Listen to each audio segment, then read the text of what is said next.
देखिए आज के वीडियो में हमें बात करनी है किसकी, गोलीय दर्पणों से प्रतिबिंब के बनने की। लेकिन गोलीय दर्पणों से प्रतिबिंब बनने से पहले हमें यह पता होना चाहिए कि प्रतिबिंब बनाने के नियम क्या है, और प्रतिबिंब चाहे आप उसे दर्पणों के लिए बनाएं या फिर आप लेंसों के लिए बनाएं, नियम एक ही है। और वो नियम क्या है वो आना चाहिए पहले आपको। कभी कभी क्या होता है, हम रटी हुई चीज़ों को भूल जाते हैं, इसलिए जो समझने वाली बातें हैं अगर वो हमको आती होंगी तो हम फिर उसको निकाल करके ला सकते हैं। तो प्रतिबिंब बनाने के लिए 3 बातों का विशेष ध्यान रखिए। पहली, जैसे मान लो कोई दर्पण आप ले रहे हो, ठीक है, कोई भी दर्पण आपका, मान लीजिए आप अवतल की बात कर रहे हो, अवतल दर्पण। तो अवतल दर्पण जब आप दिखाओगे तो उसमें ये पॉइंट पोल होगा, ये मान लो सेंटर ऑफ कर्वेचर, ये उसका बीच में क्या होता है, फोकस। और देखिए एक वीडियो में हम ये प्रूव करके भी दिखाएंगे कि फोकस जो होता है वो जस्ट मिड में होता है, सी और पी के एकदम बीच में। भाई आप सी से लेके पी तक की डिस्टेंस को कहते थे आर, और एफ से लेके पी तक की डिस्टेंस को कहते हो आप एफ। तो हम यहाँ ये प्रूव करके दिखाएंगे कि आर इक्वल टू 2f। तो ये भी हम प्रूव करके दिखाएंगे आज, और ये आपको याद भी होना चाहिए, r इक्वल टू 2f या फिर f इक्वल टू r/2। अगर वक्रता त्रिज्या दे रखी है तो फोकल लेंथ निकाल लो, और फोकल लेंथ दे रखी है तो वक्रता त्रिज्या निकाल लो। दूसरी बात रही उसके साइन की, तो साइन कन्वेंशन में कल आपको अच्छी तरह समझा चुका हूं, कौन से दर्पण में कब पॉजिटिव लेना है कब नेगेटिव लेना है वो आपकी समझ में आ गया, ठीक है। अब बात क्या है, हमें प्रतिबिंब बनाने के लिए क्या समझना है। सबसे पहला पॉइंट, जो प्रकाश किरण मुख्य अक्ष के समांतर आती है, मान लीजिए कोई प्रकाश किरण मुख्य अक्ष के समांतर आती है, तो परावर्तन के पश्चात वो फोकस से चली जाएगी। तो परावर्तन के पश्चात वो फोकस से चली जाएगी।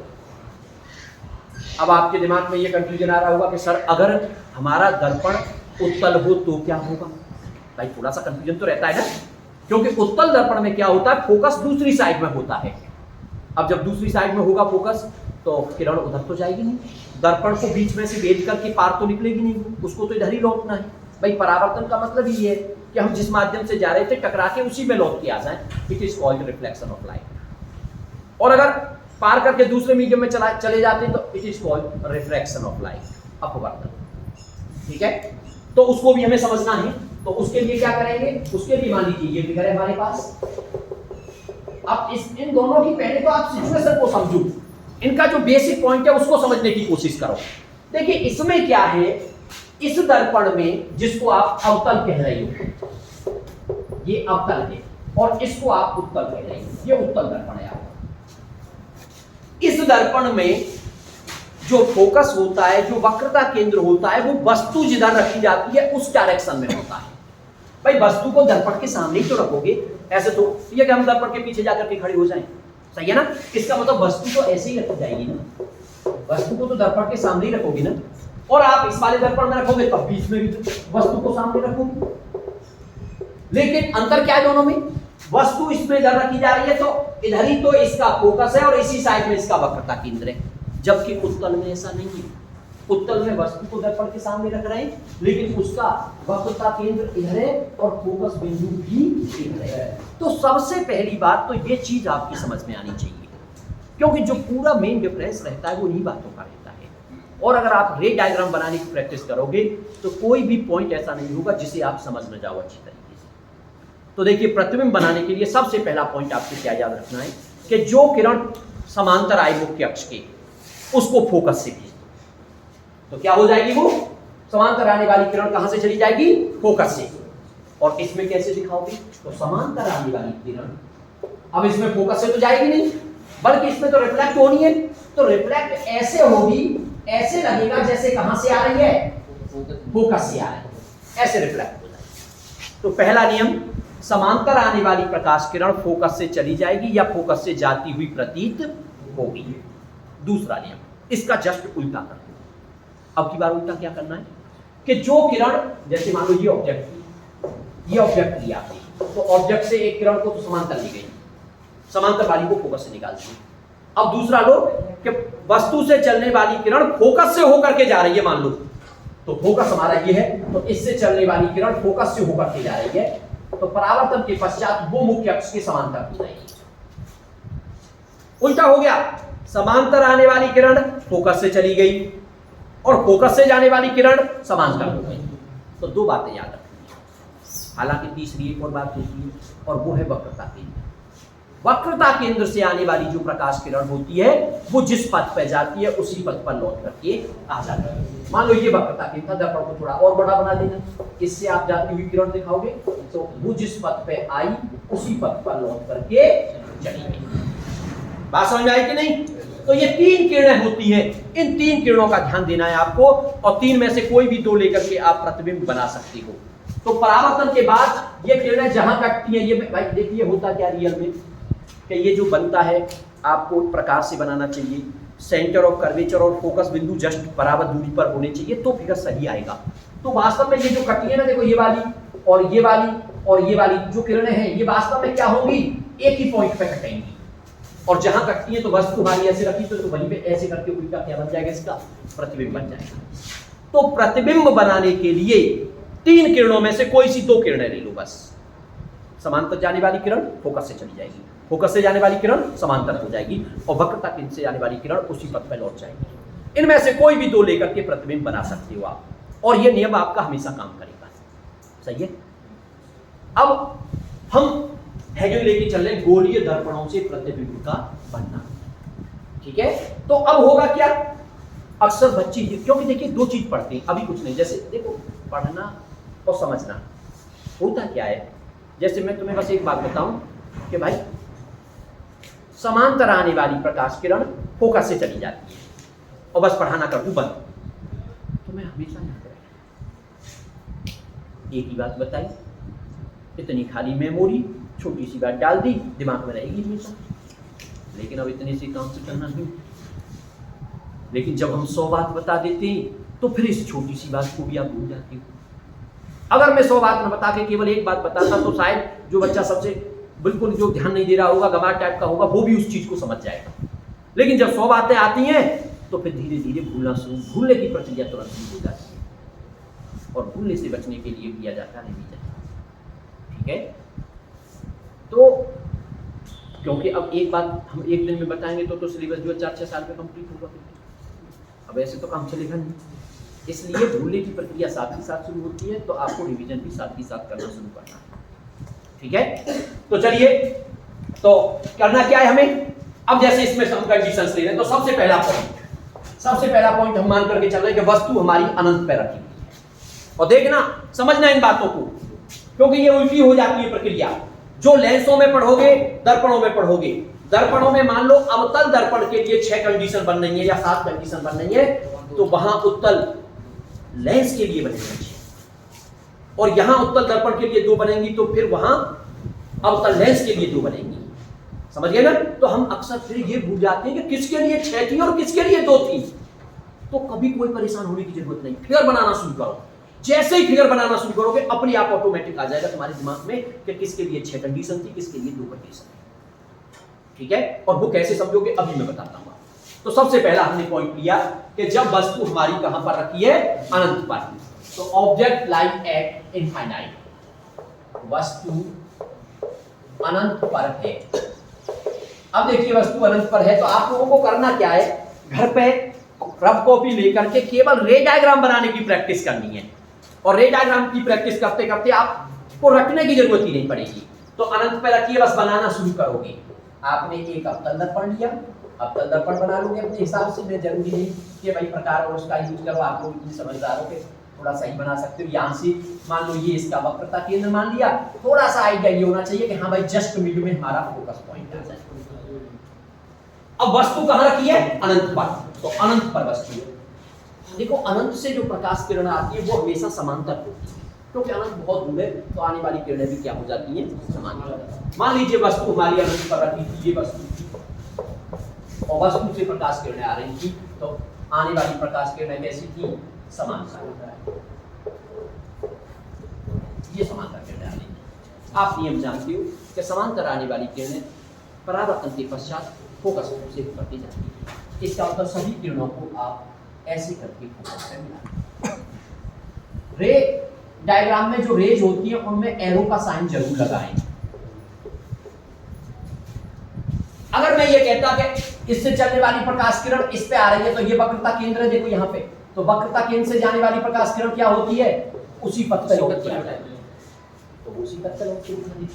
तो सभी किरणें परावर्तन के पश्चात कहाँ मिल रही हैं, फोकस पे। तो हमारा प्रतिबिंब बन गया फोकस पर, रखने की जरूरत ही नहीं पड़ी, फिगर पड़ गया अपने आप। यानी जब वस्तु अनंत पर है तो प्रतिबिंब कहाँ बना, प्रतिबिंब पहली बात तो फोकस पर। कैसा बना, वास्तव में। देखिए दो चीजें हैं, अगर तुम्हें लग रहा है कि प्रकाश किरण रियल में मिल रही है परावर्तन की बात, तो प्रतिबिंब वास्तविक, और अगर आपको लग रहा है कि रियल में नहीं मिली, वो तो चली गई थी डाइवर्ज होकर और हमने तो डॉट डॉट करके मिलाया, पीछे की तरफ मिलाया, तो प्रतिबिंब बनता है आभासी। तो प्रतिबिंब कैसा बना, वास्तविक, क्योंकि वास्तव में किरणें मिली हैं। और दूसरी बात ये कि वास्तविक प्रतिबिंब हमेशा उल्टा होता है, हालांकि यहां पता नहीं चल रहा, क्योंकि यहां ये बिंदु के आकार का बन रहा है, यहां फोकस पे बना है डेमिनिस्ट, बहुत छोटा, तो ये हमारा प्रतिबिंब कैसा है, बिंदु के आकार का। तो फोकस पे बन रहा है प्रतिबिंब, फोकस पर है। दूसरा कैसा है, बिंदु के आकार का। उल्टा है कि सीधा ये दिख नहीं पा रहा है, लेकिन ये कह सकते हैं कि वास्तविक प्रतिबिंब है, तो फिर कैसा प्रतिबिंब होगा, वो उल्टा होगा। वास्तविक प्रतिबिंब सदैव उल्टा होता है। तो ये तीन चार बातें पूछता है कि भाई प्रतिबिंब क्या कहां पर बन रहा है, कैसा बन रहा है, आकार कैसा है, तो बिंदु के आकार का यानी बहुत छोटा है, उल्टा बन रहा है, और वास्तविक है, वास्तविक।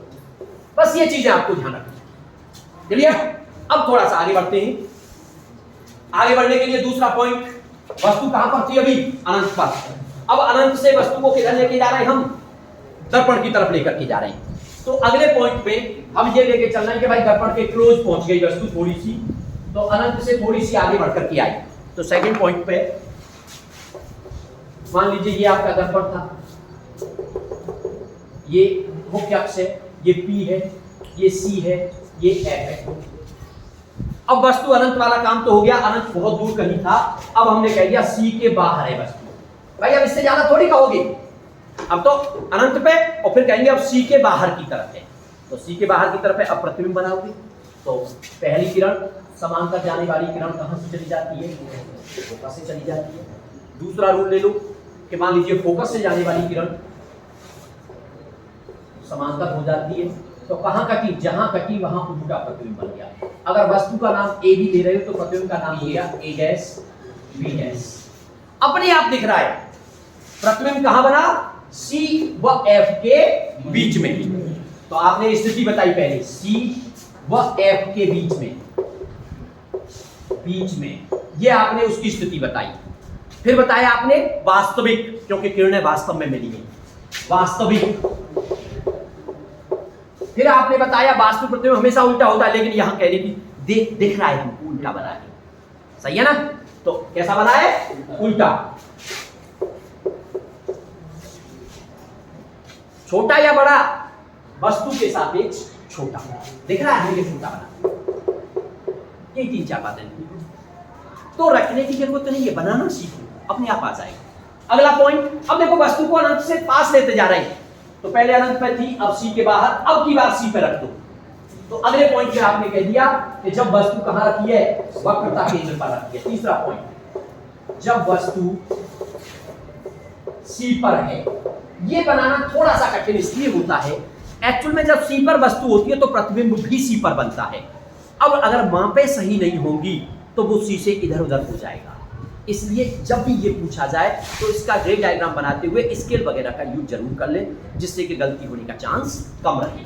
तो अब आप ये पोल मानोगे, ये मान लीजिए इसका मुख्य अक्ष हो गया P और ये हो गया C, और इसके जस्ट बीच में ये कहीं हो गया F। और अब आप कह रहे हो वस्तु कहां रखी है, C पर, तो समांतर जाने वाली प्रकाश किरण फोकस से चली जाएगी, और अब फोकस से जाने वाली प्रकाश किरण अब समांतर होगी, तो बस ये ध्यान देना है कि इसके नीचे ही आकर के काटे ये इसको, क्यों वैसे तो नीचे ही काटेगी, अगर आप उसकी माप वगैरह सही लोगे तो बिल्कुल नीचे ही काटेगी, लेकिन जब हम हाथ से बनाते हैं बिना किसी नाप के वैसे ही आइडिया लगा रहे हैं तो इधर उधर हो सकती है, लेकिन आपको ध्यान रखना है तो जस्ट इसके नीचे बनेगा, और जब इसके नीचे बनेगा समान आकार का होगा। तो क्या कहोगे कि भाई वस्तु कहां पर सी पर, तो प्रतिबिंब भी कहां पर बना सी पर। कैसा है उल्टा, कैसा है वास्तविक और कैसा है समानाकार का।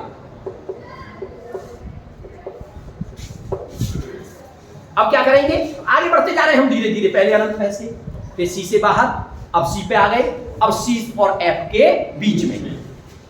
तो अपने आप तुम्हें पता चल जाएगा कि भाई कंडीशन 6 बननी है कि कंडीशन 1 बननी है यहां पर, क्योंकि यहां पर वस्तु को रखने की जगह मिल रही है हमें। और अगले पॉइंट में आप कह दोगे जब वस्तु सी और एफ के बीच में है, जब वस्तु सी व एफ के बीच में है।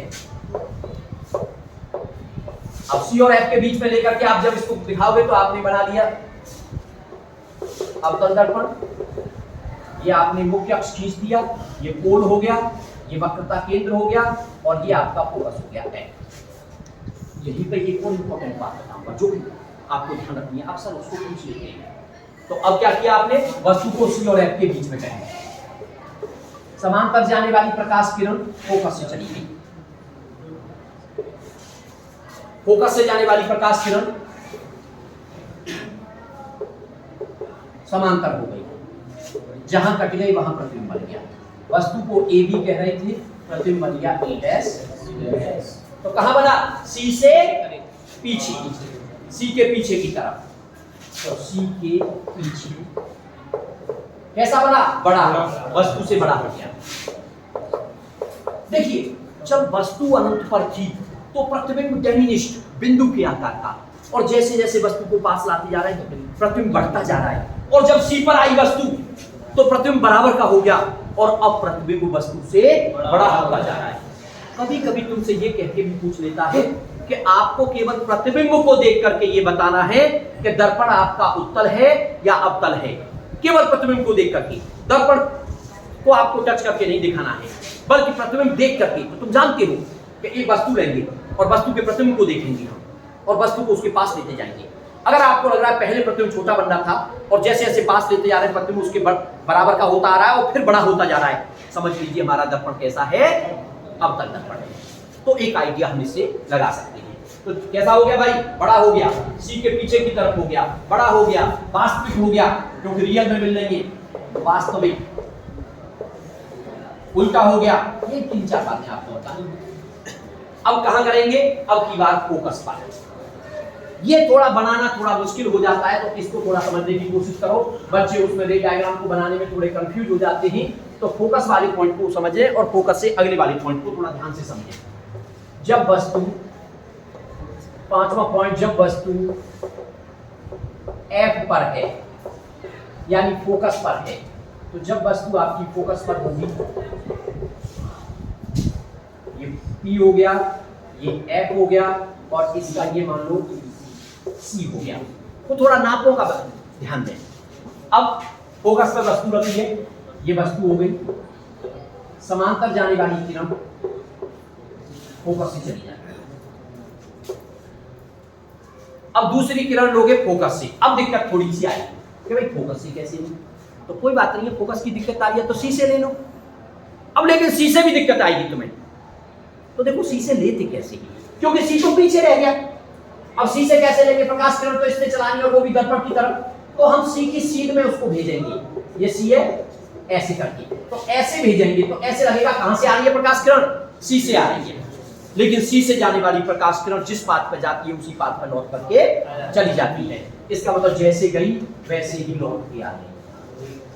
और क्या दिख रहा है भाई, ये किरणें आपस में क्या हो गई हैं, समांतर। और समांतर किरणें हमेशा कहां मानी जाती है, कहां मिल रही होंगी, अनंत पर। इसका मतलब ये अनंत पर मिल रही है, तो प्रतिबिंब बन गया अनंत पर। और कैसा हो जाएगा, बहुत बड़ा, क्योंकि भाई वो तो अनंत पे जाके मिलेगा तो बड़ा बनेगा। तो देखो उल्टा हो गया, जब वस्तु अनंत पर थी तो प्रतिबिंब फोकस पर बना था, और अब जब वस्तु फोकस पर है तो प्रतिबिंब कहां पहुंच गया, अनंत पर।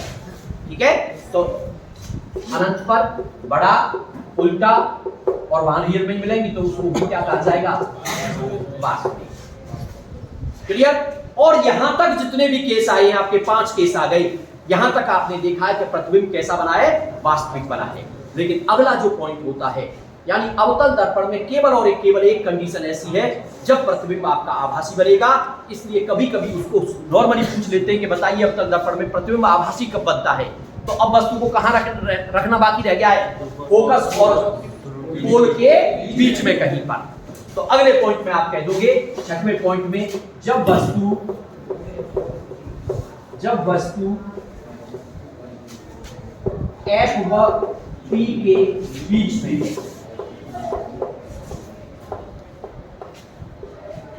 ये आपका अवतल दर्पण हो गया सर। ये आपने प्रिंसिपल एक्सिस देख लिया, पोल, ये आपका फोकस और ये आपका वक्रता केंद्र सी, और वस्तु हो गई अब फोकस और उसके बीच में ए। ध्यान देना जरा, इसको बनाना सीखना जरा, कैसे बनाते हैं। प्रकाश की जो किरण मुख्य अक्ष के समांतर चलती है वो हमेशा कहां से चली जाती है, फोकस से। तो फोकस ये है, तो यहां से आप इसको ऐसे दिखा दोगे, ये फोकस से।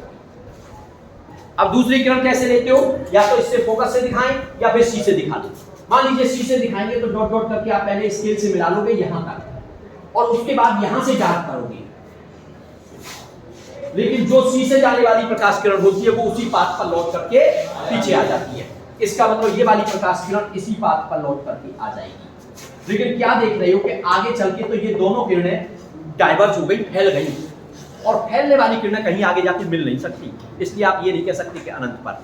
तो जब भी किरणें फैल जाया करें तो फिर पीछे की तरफ मिलाया करो उनको। इसका मतलब अब इसको आगे बढ़ाओ और इसको भी आगे बढ़ाओ। तो ये डॉट डॉट करके जहां मिल जाएंगे वहां पर प्रतिबिंब बना। लेकिन अब की बार प्रतिबिंब कैसा बना है, सीधा है और आभासी है, क्योंकि डॉट डॉट करके बना है। तो सीधा, आभासी, और आभासी के साथ साथ कैसा हो रहा है, आभासी के साथ साथ कैसा है, बड़ा। सीधा, आभासी, बड़ा, और कहां है, दर्पण के पीछे। और दर्पण के अगर पीछे होगा तो आप उसको पर्दे पे नहीं ले सकते भाई। जब तक प्रतिबिंब इधर बनना था मैंने स्क्रीन यहां रख दी, एक पर्दा लगा दिया यहां पर, उस पर्दे पर प्रतिबिंब आ गया, सही है ना। लेकिन अब उसके पीछे जाऊंगा तो पीछे तो कुछ है ही नहीं। तो मैंने इसीलिए उस दिन भी कहा था कि आभासी प्रतिबिंब का फोटो तो खींचा जा सकता है, लेकिन उसको पर्दे पर नहीं। पूछ लेता है कभी कभी कि आप इसे पर्दे पर ले सकते हो, नहीं ले सकते, तो हम इसको पर्दे पर नहीं ले सकते। तो ये स्पेशल कंडीशन है अवतल दर्पण की। जब वस्तु हमारी फोकस और पोल के बीच में होती है तो प्रतिबिंब की सिचुएशन ये होती है, आप लोग उसको ध्यान रखोगे। ये चीजें आनी चाहिए आपको, ये सब 10th की चीजें हैं, ठीक है। ये बेसिक चीजें हैं, अगर इनको नहीं जानोगे तो आगे समझना बड़ा मुश्किल हो जाता है ऑप्टिक्स में। और सबसे अच्छा तरीका रटने से बढ़िया है, खाली समय जब हो तुम्हारे पास, कॉपी पेंसिल लेके बैठ जाओ और अपने आप बनाना सीखो बस, कि भाई वस्तु अनंत पे, अनंत से पास में ले आई, फिर पास में ले आई, फिर पास में ले आई। बनाने की कोशिश करिए, एक दो बार बनाओगे तुम्हारी प्रैक्टिस में आ जाएगी। तुम्हें रखने की जरूरत नहीं है कि प्रतिबिंब वस्तु कहाँ है तो प्रतिबिंब कैसा बनना है, क्या बनना है, वो सब अपने आप निकल करके आ जाएगा। तो ये 6 कंडीशन है जो किसकी है, अवतल दर्पण की। अब बात करते हैं उत्तल दर्पण की। अब उत्तल दर्पण की बात करें, हम तो मान लो भूल गए कि भाई अवतल में 6 होती थी क्या उत्तल में 6 होती थी, ये हमें कुछ पता नहीं है। लेकिन जब हम फिगर बनाने बैठेंगे ना तो अपने आप समझ में आ जाएगा। और वो समझ में कैसे आएगा, इस बात को समझिए। तो जब आप उत्तल दर्पण से बनाओगे तो सबसे पहली बात तो उत्तल दर्पण ऐसा होता है, और इसमें मुख्य अक्ष आप खींचोगे तो ये पोल है, तो इधर इसका वक्रता केंद्र होगा और इधर कहीं इसका फोकस होगा। सिंपल सी एक बात ये है कि वस्तु आपकी कहां रखी है, अनंत पर। अब अनंत के पास ज्यादा से ज्यादा ये कह सकते हो कि वस्तु कहां रखी है, दर्पण के सामने, और आप कुछ कह ही नहीं सकते। आप ये नहीं कह सकते कि सी पे रख सकते हो, आप ये नहीं कह सकते कि एफ पे रख दो, आप ये नहीं कह सकते कि सी के बाहर रखो, आप ये नहीं कह सकते सी और एफ के बीच में रखो, क्योंकि उधर रखने का मतलब तो ये कि दर्पण के पीछे जाना, और दर्पण के पीछे जाके थोड़ी प्रतिबिंब बना लोगे। तो अपने आप समझिए कि भाई इसमें तो 2 से ज्यादा कंडीशन होंगी नहीं, यहाँ तो बनी नहीं सकती है सिचुएशन का सी पे रख दे के न रख दे, सही है ना। तो तुम भूल भी जाओगे ना, जैसे ही तुम फिगर बनाना सीखोगे, फिगर बनाने की कोशिश करो, अपने आप समझ में आ जाएगा कि भाई रखना कहाँ है वस्तु। तो पहली बात करते हैं अनंत वाली। तो अनंत पे आप जानते हो, अनंत का मतलब है अनंत से चलने वाली जो किरणें होती हैं वो कैसे आती हैं, समांतर। और समांतर आने वाली किरणें ऐसे लगता है, इस तरह से डाइवर्ट हो जाती है जैसे किसी बिंदु से आ रही है, यानी ऐसे लगेगा कि वो फोकस से ऊपर एक, तो ऐसे डाइवर्ट हो गई, ऐसे डाइवर्ट हो गई। इन डायरेक्शंस में आप डाइवर्ट होते हुए दिखा दोगे, लेकिन लग रहा है ऐसे जैसे फोकस से आ रही है, इसका मतलब प्रतिबिंब कहां बन गया, फोकस पर। फोकस पे बना है, कैसा है? आभासी। साथ ही साथ कैसा है? बिंदु के आकार का, बहुत छोटा। सही है ना? तो फोकस पर, आभासी, बिंदु के आकार का और सीधा। सही है ना भाई? आभासी प्रतिबिंब हमेशा कैसा होता है? सीधा होता है। क्लियर हो गया? दूसरा पॉइंट, अब दूसरा बस एक ही हो सकता है कि अब की बार भाई अनंत पे रखा है, अब दर्पण के पास रख लो, अब उससे ज्यादा कुछ हो नहीं सकता। इसलिए अब की बार जब फिगर बनाओ तो अब की बार उसको दिखा देना कि दर्पण के, ये आपका पोल हो गया, ये आपका मान लो F हो गया, और इधर ये आगे की तरफ वक्रता C हो गया। अब वस्तु को दर्पण के पास ले, ये मान लो वस्तु हो गई आपकी AB। नियम वही, समांतर चलने वाली किरण, तो प्रकाश मुख्य अक्ष की जो किरण समांतर जाएगी वो ऐसे लगेगा फोकस से आ रही है, तो ऐसे करके डाइवर्ज करा दोगे आप। दूसरी वक्रता केंद्र C, वक्र थोड़ा स्केल लगा करके बनाना आप लोग, तो स्केल लगा करके बनाएंगे, यहां से ऐसे वक्रता केंद्र की सीध लेंगे, तो यहां तक तो किरण आएगी डार्क, भाई उधर थोड़ी जा रही है रेज, तो जिधर रेज नहीं जा रही वहां डॉट डॉट करते हैं हम, तो यहां तक तो किरण आई, लेकिन सीध दिखाई C की, लेकिन C की सीध पे जाने वाली प्रकाश किरण उसी पथ पे लौट जाती है, तो कहां से लौटेगी? इसी जगह से, तो यहीं से लौट गई और ये चली गई। इसको और इसको देखो कि आगे जाके मिल सकती है कभी, तो पीछे देखो कहां मिल रही है, तो पीछे आपस में डॉट डॉट करके जहां कटी वहीं पर प्रतिबिंब बन गया आपका A' B'। कैसा है? सीधा। कैसा है? आभासी। कैसा है? छोटा। और कहां पर है? फोकस और पोल के बीच में, P व F के बीच। तो इस तरह से आप दोनों प्रकार के गोलीय दर्पणों से प्रतिबिंबों का बनाना सीख सकते हो। और मैं सिंपल सी एक बात बता रहा हूं, रटने की बजाय आप खाली समय में और केवल कॉपी और पेंसिल लेकर के बैठिए और थोड़ी सी प्रैक्टिस करिए। इस बात का ध्यान रखना, जो डिस्टेंस लेते हैं हम C, F और P की, उनको बराबर बराबर रखना, जिससे बनाने में हमें दिक्कत ना आए। बाकी बात है 3 है, 3 में से कोई सी 2 लेनी होती है। समांतर जाने वाली किरण फोकस से चली जाती है, फोकस वाली किरण समांतर हो जाती है, C से जाने वाली किरण उसी बात पर होता है। इनमें से कोई 2 लेकर के, और जहां लगेगा F वाला दिक्कत कर रहा है तो C वाला ले लो, बस ये ध्यान रखना होता है। ठीक है? अब इसके बाद अब हमें 2 चीजों का ध्यान देना है। एक तो R और F के बीच में संबंध, R और F के बीच में जो संबंध है, मान लीजिए हम उसको कॉनकेव, हम अवतल दर्पण के लिए निकालना चाहते हैं, हालांकि वो लागू सबके लिए होता है और आप उसे उत्तल और अवतल दोनों के लिए निकाल सकते हो। ठीक है? तो हम अब रिलेशन निकाल रहे हैं, relation between R and F।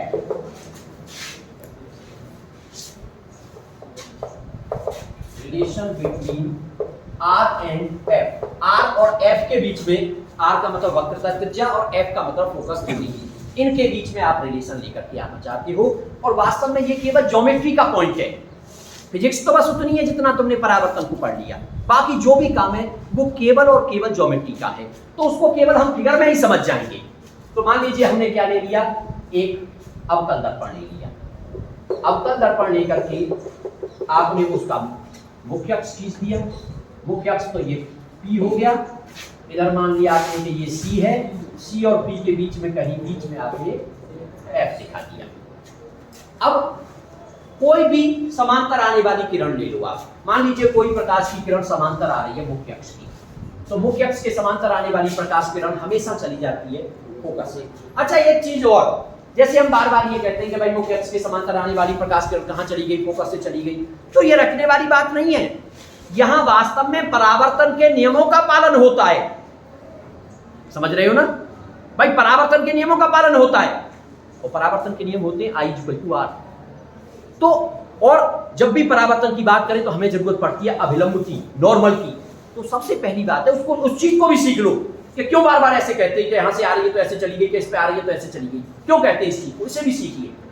तो जब भी परावर्तन दिखाओगे तो तुम्हें खींचना पड़ेगा पहले नॉर्मल, अभिलंब, और जो गोलीय पृष्ठ होते हैं ना उन पर अभिलंब हमेशा होती है उसकी त्रिज्या। आप अच्छी तरह से जानते हो गोले पर सभी त्रिज्याएं हमेशा क्या होती हैं, लंबवत होती हैं। इसका मतलब अगर ये कोई प्रकाश किरण आ रही है, इसको तुम आपतित किरण कह रहे हो, तो इस पॉइंट पर तुम्हें अभिलंब चाहिए, और अविलंब कहां से आएगा? सी से, वक्रता केंद्र से। उसके अलावा और कोई पॉइंट ऐसा नहीं हो सकता कि वहां से सी अविलंब आ जाए। त्रिज्याएं जो होती हैं, आप जब कोई गोलीय पृष्ठ बनाते हो तो त्रिज्याएं जो होती हैं वो लंबवत होती हैं किसी भी पॉइंट पर। इसका मतलब अविलंब कहां से आएगा? केंद्र से, और वो केंद्र है सी। तो आपको सी से जो लाइन खींचोगे डॉट डॉट करके, वास्तव में वो क्या है? वो अविलंब है। क्या है वो? अविलंब। इसका मतलब अविलंब के साथ जो कोण बनाएगी उसको कहती हो आपतन कोण आई। तो अब जो किरण जाएगी वो दोबारा से अविलंब के साथ एक कोण बनाती है जिसे आर कहते हो। इसका मतलब जो किरण रिफ्लेक्ट होकर जाएगी वो इसके साथ में कोण बनाएगी।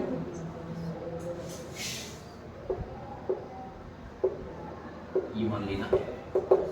तो ये जो कोण होगा ये आपका आर होगा, लेकिन यहां क्या होना चाहिए? आई इक्वल टू भाई, यही तो परावर्तन के नियम है। तो इसलिए मुड़ गई वो इधर। ठीक है, अब आई इक्वल टू आर। अब देखो यहां से पूरा काम कैसे समझना है आपको। एक बात बताइए, ये रेखा और ये रेखा आपस में समांतर रेखा है, और समांतर रेखाओं को एक तिर्यक रेखा काटेगी तो एकांतर कोण बराबर होते, तो ये वाला कोण कितना हो जाएगा? आई हो जाएगा। अब तुम कह रहे हो आई और आर बराबर है, इसका मतलब तो ये वाला कोण बराबर हो गया इस वाले कोण के।